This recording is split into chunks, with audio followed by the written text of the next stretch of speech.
Hello, and welcome back to the Curious Kid Podcast. We get lots of topic suggestions from our amazing listeners, and almost half of those topics are different animals. We try to limit ourselves to only 3 or 4 animal topics per season, so we can make sure we are always getting curious about a wide variety of things. This week, we are getting curious about a super duper interesting animal that I didn't even know existed until just a few years ago.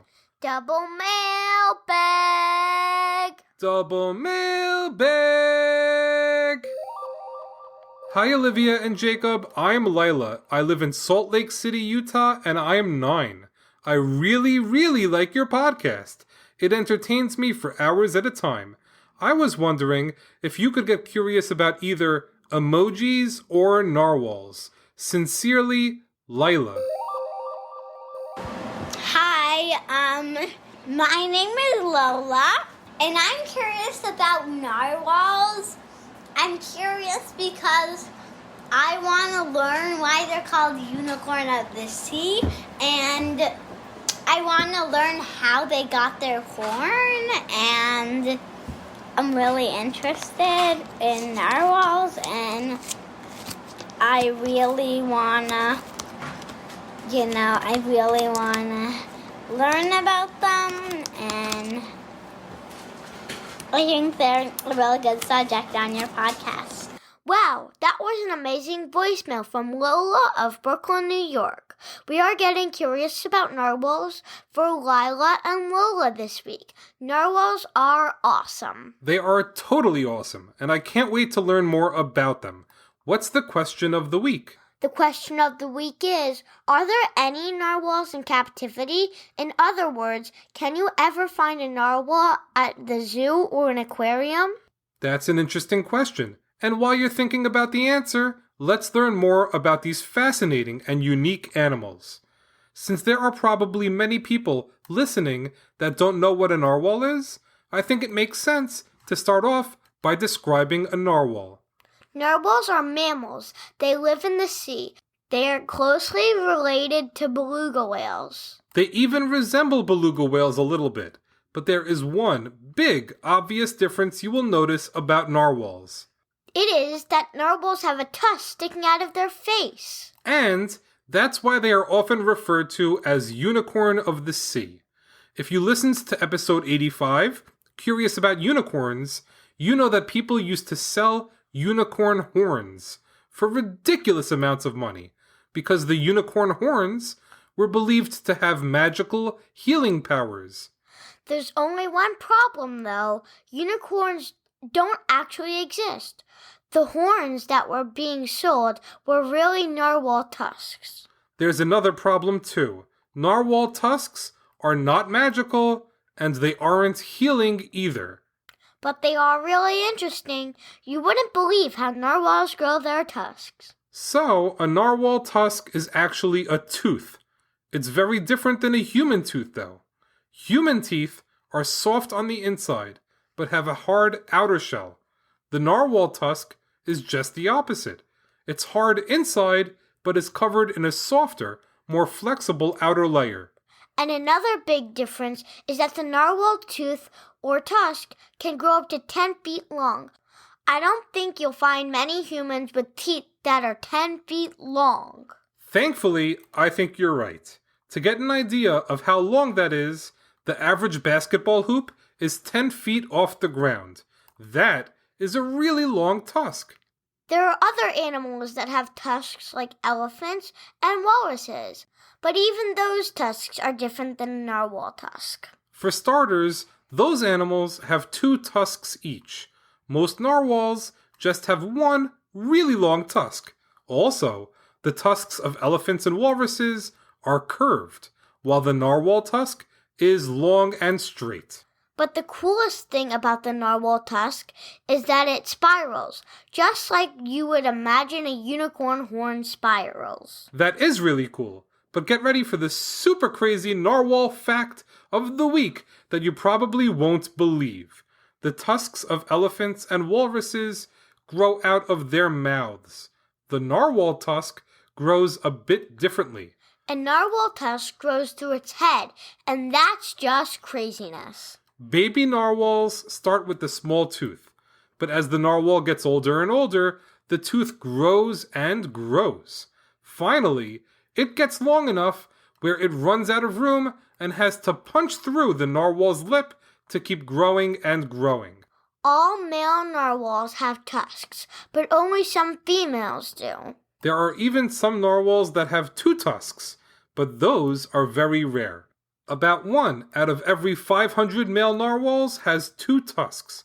So, what do narwhals use their amazing tusks for? We think they use their tusks for 3 big things. They use them to sense the area around them, the same way we may use our hands to sense our surroundings. They use their tusks to communicate with each other too. They even use their tusks to help them catch food. Do they stab fish with their tusks? They actually don't do that, and I would have guessed the same thing. What they do is that they slap their prey with their tusk to confuse them before sucking the prey into their mouths, kind of using their mouths like a vacuum, and swallowing their food whole. Narwhals eat mostly shrimp, squid, and fish, and they eat a lot. Narwhals eat about 60 or 70 pounds of food in a single day. I guess that explains why narwhals are so big.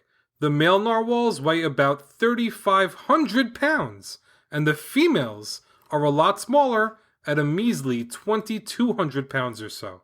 Narwhal babies can already be 5 feet long at birth, and the males will grow to be up to 20 feet long, while the females are about half as long. Narwhals have predators that they have to watch out for, and those include orcas and polar bears. As much as we know about narwhals, there is still a lot that we don't know. That's because narwhals live in remote areas, making them hard to study. They live in the frigid, cold Arctic waters of Canada, Greenland, Norway, and Russia. They also love diving deep into the ocean. They could dive over a mile down without returning to the surface. Because they are mammals, they need to eventually come up to the surface to take a breath. But they can go for over 25 minutes on a single breath. Many narwhals dive deep into the ocean between 10 and 25 times per day. So because they live in the extremely cold Arctic water, and they spend a big portion of their day going on deep dives, the narwhals are really hard for scientists to study and learn more about. Okay, Olivia, let's answer the question of the week. Are any narwhals being kept in captivity?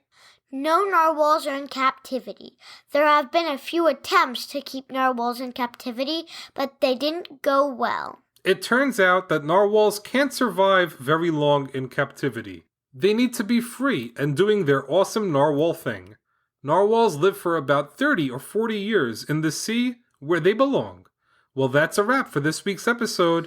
Thanks so much for listening to this week's podcast, number 162 on narwhals. Great job, Olivia, and great job, Lila and Lola, for giving us a whale of a topic to get curious about.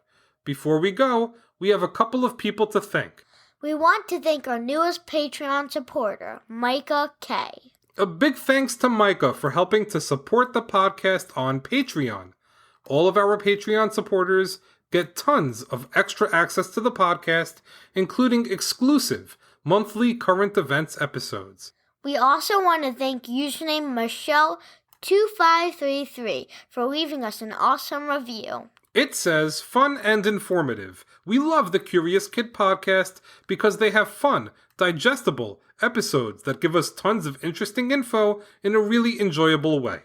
My son is 7 and he loves facts. This podcast makes him feel like an expert when he's telling all his friends what he learned that week. That was amazing.